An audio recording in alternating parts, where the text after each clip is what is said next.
राम राम।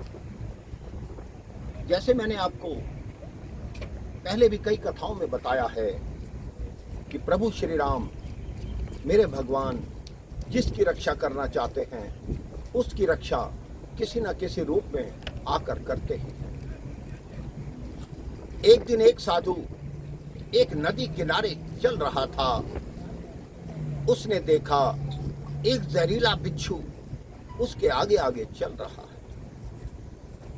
उस साधु ने, उस व्यक्ति ने ये सोचा कि मैं इस बिच्छू के पीछे जाऊंगा और देखूंगा कि ये क्या करता है और कहाँ जाता है। थोड़ी दूर चलने के पश्चात उसने देखा नदी किनारे एक बड़ा सा कछुआ आया। वो जहरीला बिच्छू उस कछुए की पीठ पर सवार हुआ और नदी के उस पार जाने लगा। वो साधु व्यक्ति भी नदी को पार करके उसी बिच्छू के पीछे दूसरे किनारे तक पहुंच गया। जब दूसरे किनारे पर पहुंचा उसने देखा बिच्छू कछुए की पीठ से नीचे उतरा और एक साधु जो तपस्या कर रहा था उसकी तरफ वो बिच्छू धीरे धीरे बढ़ने लगा। अब उसने सोचा अवश्य ही ये बिच्छू उस साधु को डंक मारेगा।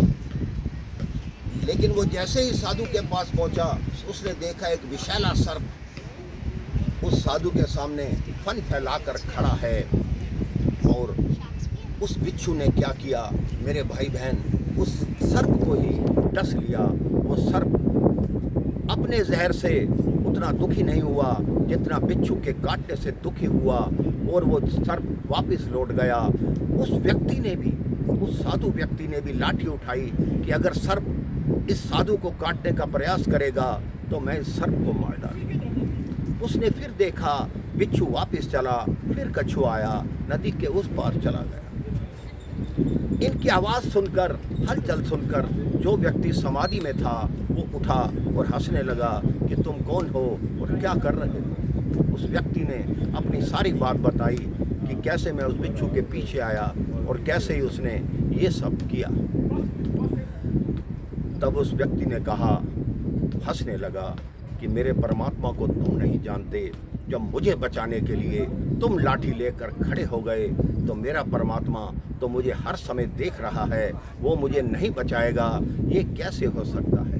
तो मेरे भाई बहन, बात ये विश्वास की है।